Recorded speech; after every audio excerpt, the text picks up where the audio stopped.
For a long time, my money felt scattered. I had different accounts doing different things, random transfers going in and out, and no real system behind any of it. It wasn't that I was necessarily doing anything wrong, it just didn't feel intentional. I was moving money around, but I wasn't really managing it. It's like a check comes in, bills have to be paid all the different places, savings accounts are scattered, retirement's a mess, and the next thing you know, the money's gone and you're left there wondering what the heck happened.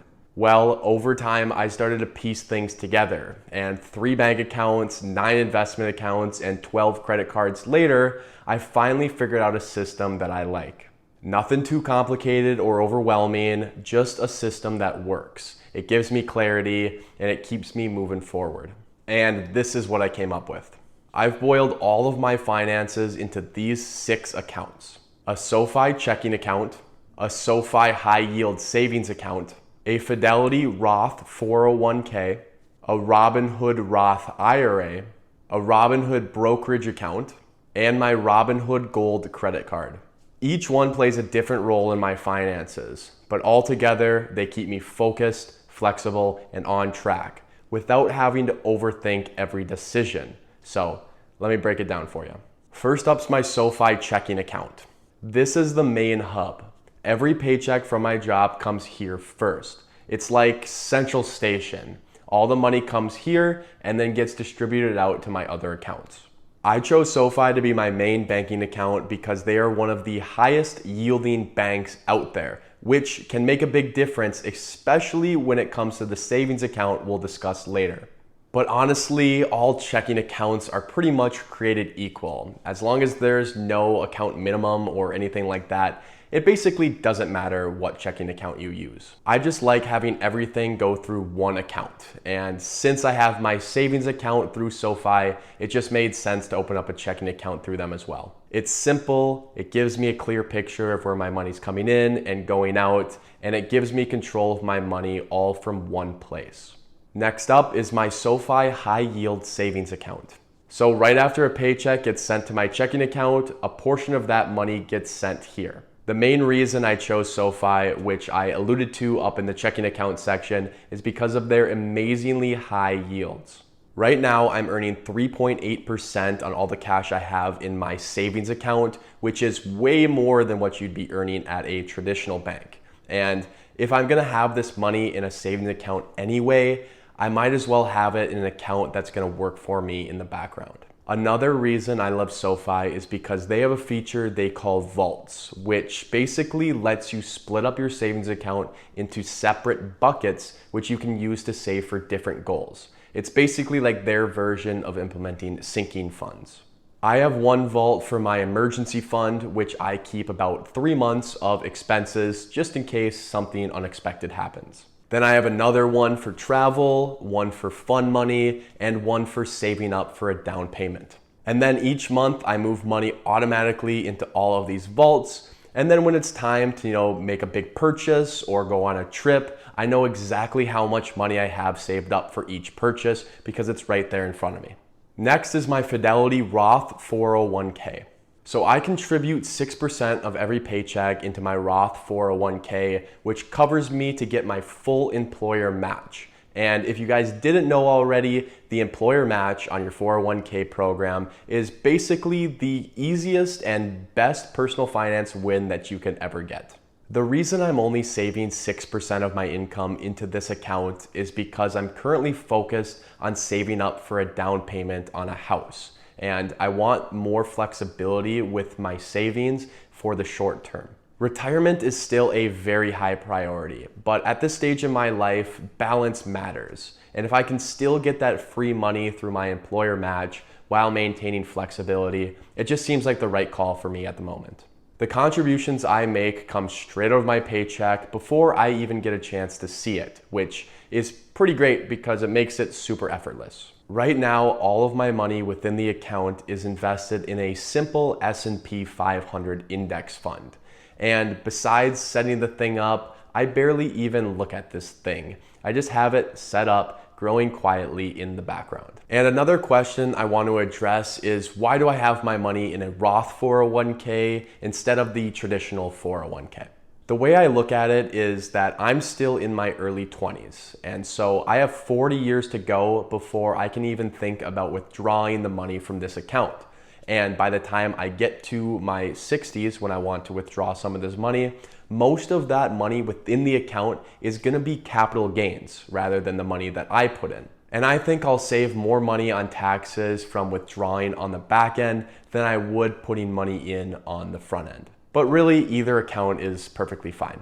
Next is my Roth IRA, which I have through Robinhood.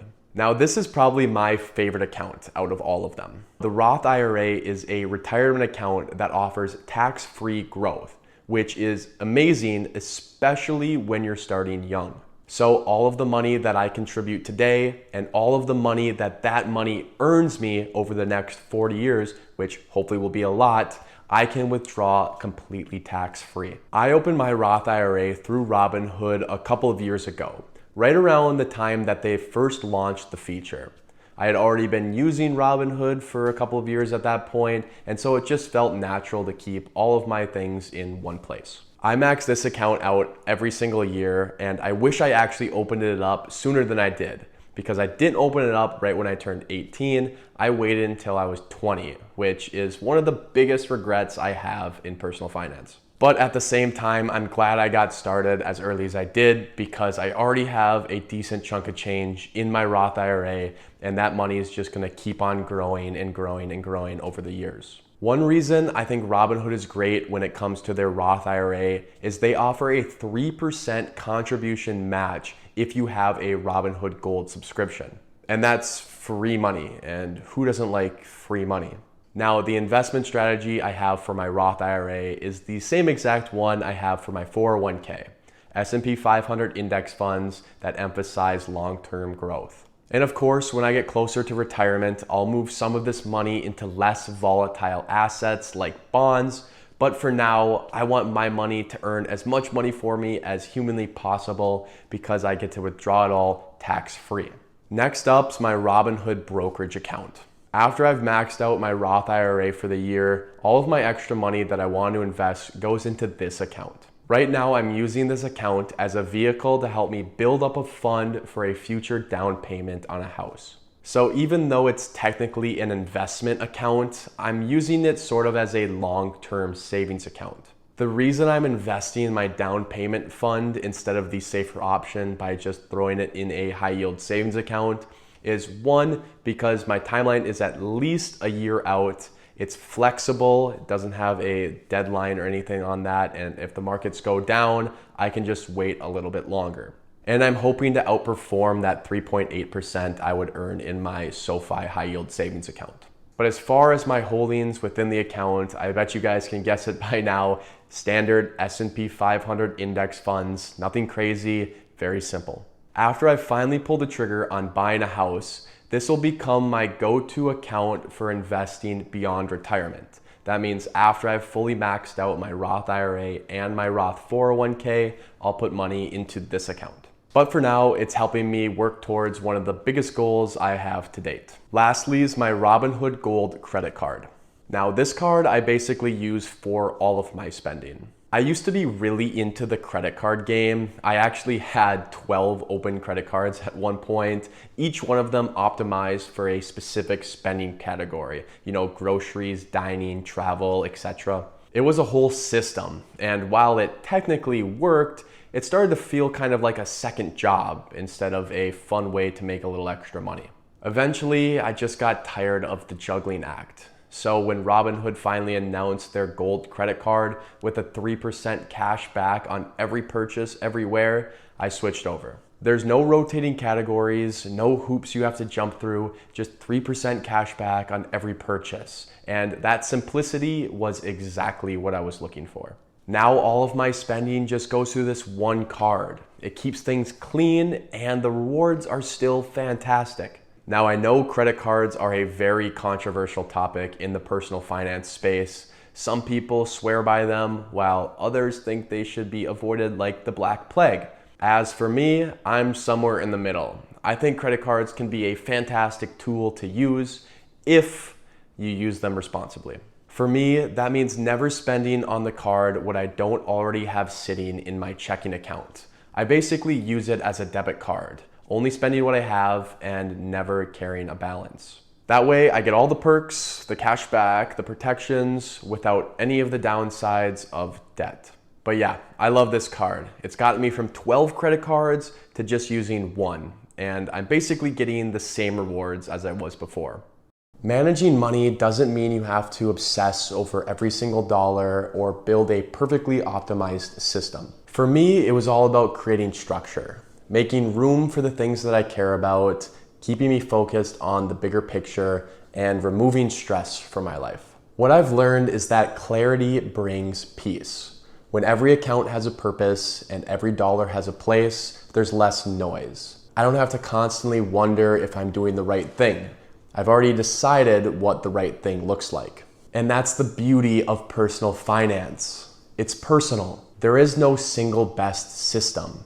There's no perfect formula. It's just finding something that fits your life, your goals, and your mindset. Anyways, this is the system that I use to manage my own personal finances. And if any of this helped you think differently about how to approach your own system, even if it's just in a small way, then I think this video did its job. And if you wanted to like or subscribe, that would be absolutely fantastic, much appreciated. But that's all I got for you guys today. So I hope you guys enjoyed. Hope you have a great rest of your day, and I'll catch you in the next one. Peace.